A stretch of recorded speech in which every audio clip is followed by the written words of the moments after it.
واللیل اذا یغشی والنہار اذا تجلی وما خلق الذکر والانثی آمنت باللہ صدق اللہ مولانا العظیم۔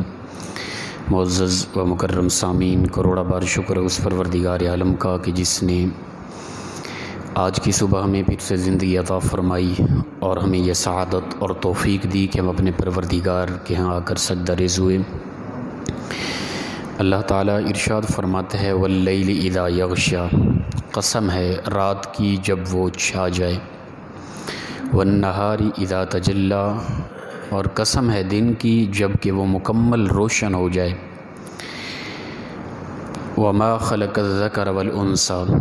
اور قسم ہے اس ذات کی جو جوڑا جوڑا پیدا کرنے والی یعنی نر اور مادہ کی تخلیق کرنے والی ذات ہے۔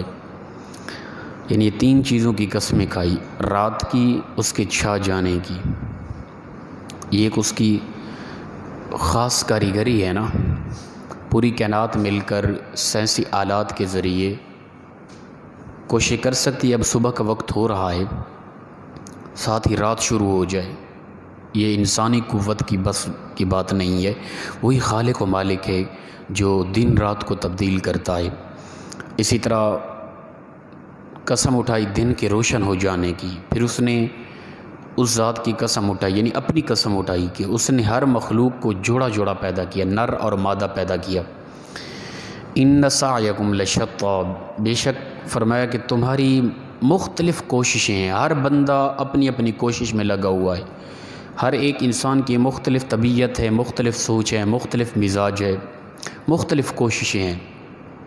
ہر بندہ جو جہاں کہیں بھی ہے وہ اپنے آپ کو بہتر محسوس کر کے اسی میں لگا ہوا ہے اور اسی کو اپنی مین منزل محسوس کر رہا ہے۔ اللہ تعالیٰ فرماتا ہے تم اپنی اپنی کوشش میں، تم مختلف کوششوں میں لگے ہوئے ہو، ہر بندہ اپنی اپنی۔ فَأَمَّا مَنْ أَعْطَىٰ وَاتَّقَىٰ، بس جس کسی نے اللہ کی راہ میں خرچ کیا اور تقوی اختیار کیا، اللہ کی راہ میں مال دیا، تقوی اختیار کیا، وَصَدَّقَ بِالْحُسْنَىٰ، اور سچ بات کی تصدیق کی، سچائی کا ساتھ دیا، ٹھیک ہے نا، حق کا ساتھ دیا، باطل کو رد کر دیا، تو فَسَنُيَسِّرُهُ لِلْيُسْرَىٰ، پس ان قریب ہم اس کے لیے آسان راہیں کھول دیں گے، ٹھیک ہے نا، اس کی زندگی میں آسانیاں پیدا ہو جائیں گی، دشواریاں مشکلات اس کی دن سے، اس زندگی سے چلی جائیں گی، آرام و سکون آ جائے گا اس کی زندگی میں۔ وَأَمَّا مَنْ بَخِلَ وَاسْتَغْنَىٰ، اور جس کسی نے بخل کیا اور بے پرواہی کی اللہ کی مخلوق کے ساتھ، اللہ کے احکام کے ساتھ، اللہ کی ذات کے ساتھ، اس نے ایک تو بخل کیا، جو مال تھا اسے جمع کر کے رکھتا رہا، کسی کو کچھ بھی نہ دیا اور بے پرواہ رہا ہر کسی سے۔ وَكَذَّبَ بِالْحُسْنَىٰ، اور اس نے سچی بات کو جھٹلایا، اچھی بات کو جھٹلایا، باطل کا ساتھ دیا اور حق کو اس نے رد کر دیا۔ فَسَنُيَسِّرُهُ لِلْعُسْرَىٰ، پس ان قریب ہم اس کے لیے ہر مشکل راہیں کھول دیں گے، ٹھیک ہے نا، دشواری میں، مشکلات میں، پریشانیوں میں سے ڈال دیں گے، اس کی زندگی پریشان حال ہو جائے گی۔ وَمَا يُغْنِي عَنْهُ مَالُهُ إِذَا تَرَدَّىٰ، اور نہیں نفع دے گا اس کے لیے اس کا مال جب یہ لوٹے گا، اللہ کی طرف جب یہ لوٹے گا، مر کر دفن کر دیا جائے گا، اس کا جو بھی مال و متال ہوگا کچھ بھی اسے نفع نہیں دے گا۔ یہ بالخصوص ابی بن خلف کی طرف اپنا شان نزول ہے بالخصوص، اور بالعموم ہر انسان کے لیے ہوتا ہے۔ اللہ تعالیٰ کی نظر اس آیت نازل کرتے وقت صرف اس ایک فرد کی طرف نہیں ہوتی کہ خاص جس کے لیے نہیں، بلکہ تاحشر آنے والے ہر اس انسان کے لیے جو یہ عمل کرے گا۔ یعنی ابی بن خلف حضرت بلال رضی اللہ تعالیٰ عنہ کے ساتھ جو ظلم و ستم کیا تھا، اور حضرت ابوبکر صدیق نے اپنا مال و متال خرچ کر کے حق کا ساتھ دیا اور حضرت بلال رضی اللہ تعالیٰ عنہ کو اس سے آزاد کرایا تھا۔ تو اللہ تعالیٰ ان دونوں کے متعلق فرمایا کہ جو اللہ کی راہ میں خرچ کرتا ہے اور سچ کا ساتھ دیتا ہے اس کے لیے ہم آسان کر دیں گے زندگی اس کی، اور جس کسی نے بخل کیا، بے پرواہی کی اور باطل کا ساتھ دیا، اس کی زندگی میں مشکلات پیدا کر دیں گے، اور اس کا جو مال ہے نا اسے کوئی نفع نہیں دے گا، جب وہ لوٹے گا نا اس کا مال یہیں کا یہیں رہ جائے گا۔ ہم بھی تھوڑا اس طرف متوجہ ہوں، ہمارے پاس کچھ بھی ہے نا، آج سانس رک گئی وہ جو کچھ بھی ہم نے جمع کیا، جو کچھ ہمارے پاس موجود ہے، وہ کس حالت میں ہم نے جمع کیا ہے،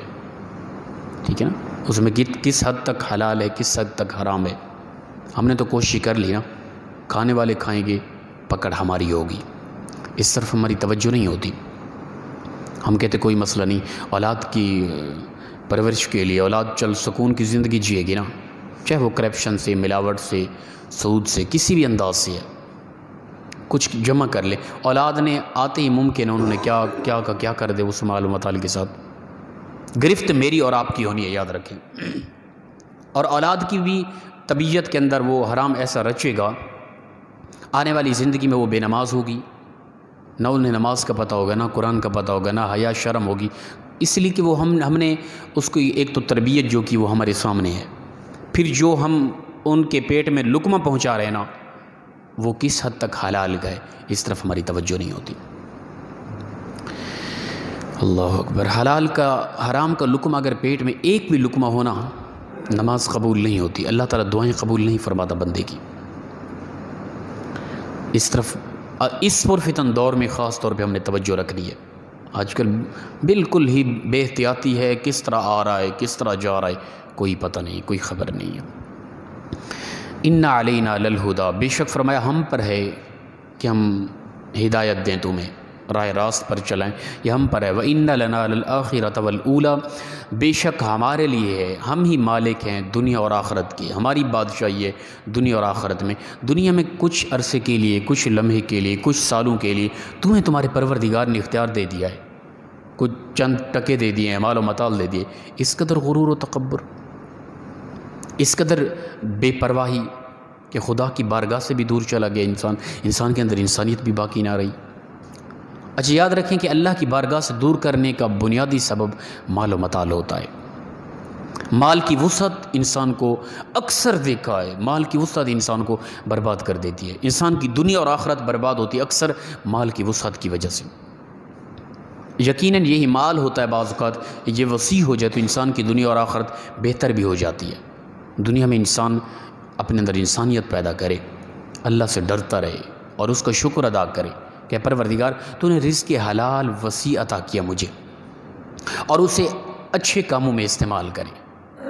ٹھیک ہے نا. غریب طبقے کی طرف متوجہ رہے، صدقہ و خیرات کرتا رہے، تو یقیناً وہی مال انسان کے لیے دنیا اور آخرت میں انسان کے لیے ایک بہتری کا سبب بنے گا. اور فرمایا کہ فَأَنذَرْتُكُمْ نَارًا تَلَظَّىٰ، ہم نے تمہیں ڈرا دیا، ہم نے تمہیں آگاہ کر دیا بھڑکتی ہوئی آگ کے متعلق. اگر تم لوگ باز نہ آئے پھر تم نے بھڑکتی ہوئی آگ کی طرف چلے جانا ہے، پھر اس میں اللہ کا کوئی قصور نہ ہوگا. پروردگار آگاہ نہ کرتا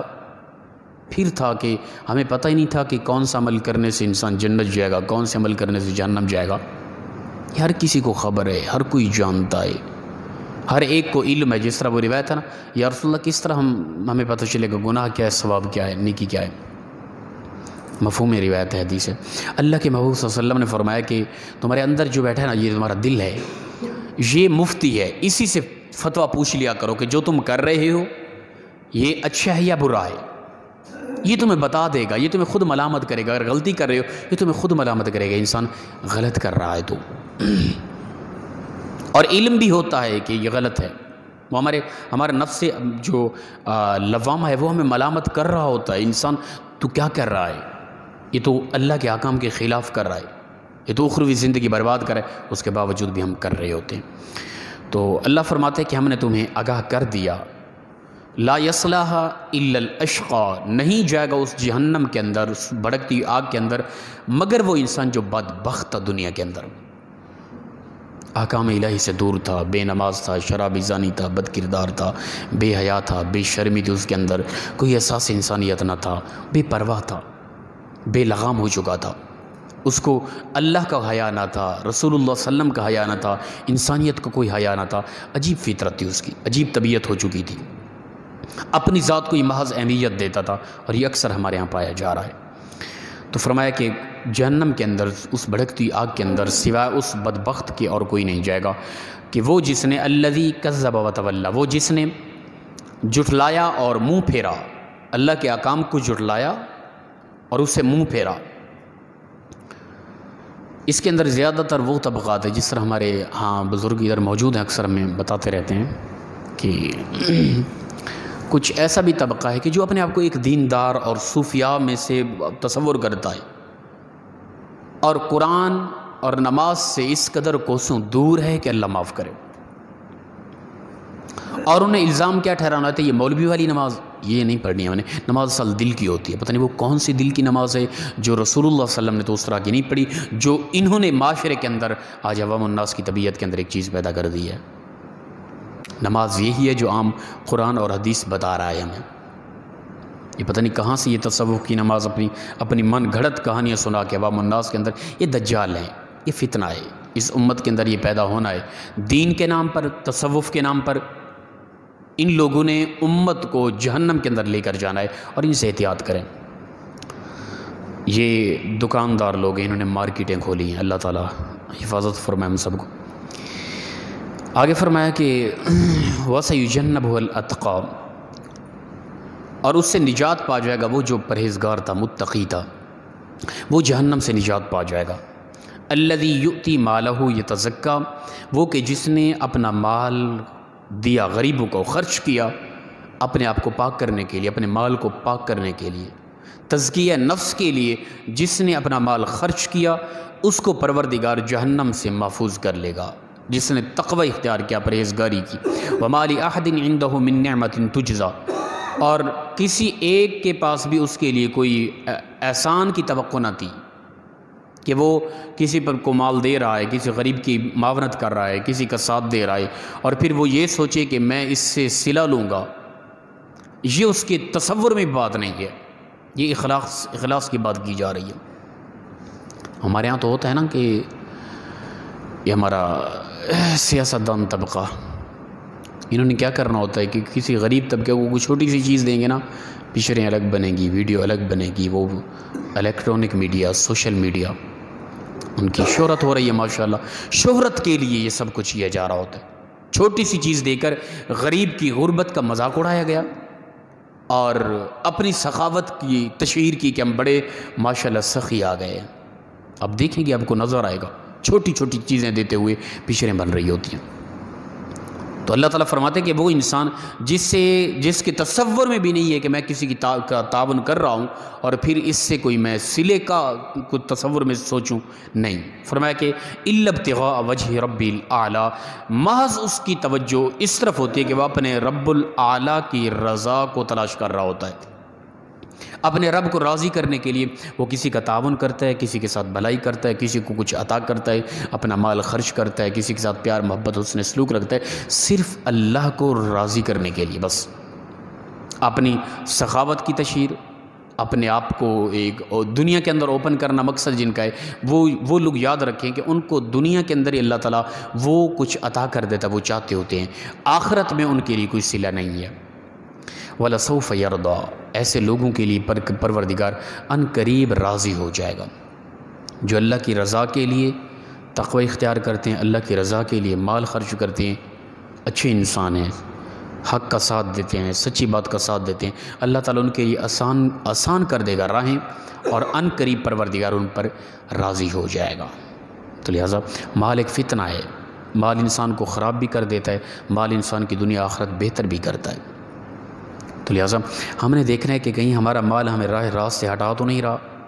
اگر ہٹا رہا ہے تو ہم اس کے اندر بہتری پیدا کریں۔ اگر ہمارے پاس مال آنے کے باوجود ہماری لگن، ہماری چاہت، ہماری محبت اللہ کے گھر سے، اللہ والوں سے، دین اسلام سے، علماء سے زیادہ ہوتی جا رہی ہے، تو پھر وہ مال ہمارے لیے عظیم نعمت ہے۔ اگر اس کے برعکس ہو رہا ہے کہ مال کی وجہ سے ہم علماء کو کچھ نہیں سمجھتے، ہم مال کی وجہ سے مساجد کی طرف متوجہ نہیں ہو رہے، ہٹتے جا رہے ہیں، نماز سے دور ہوتے جا رہے ہیں، ہمارے اندر غرور تکبر پیدا ہوتا جا رہا ہے، چھوٹے طبقے کو، غریب طبقے کو ہم کچھ نہیں سمجھتے، اہمیت نہیں دے رہے، تو سمجھ لیں کہ وہ مال ہمارے لیے فتنہ ہے، ہماری دنیا اور آخرت برباد کر رہا ہے۔ اللہ تعالیٰ سے دعا ہے پروردگار اخلاص کے ساتھ ہم سب کو اسلام کے مزاج کے مطابق زندگی بسر کرنے کی توفیق عطا فرمائے۔ وآخر دعوانا الحمدللہ رب العالمین، الصلاۃ والسلام علیک یا سیدی یا رسول اللہ وعلی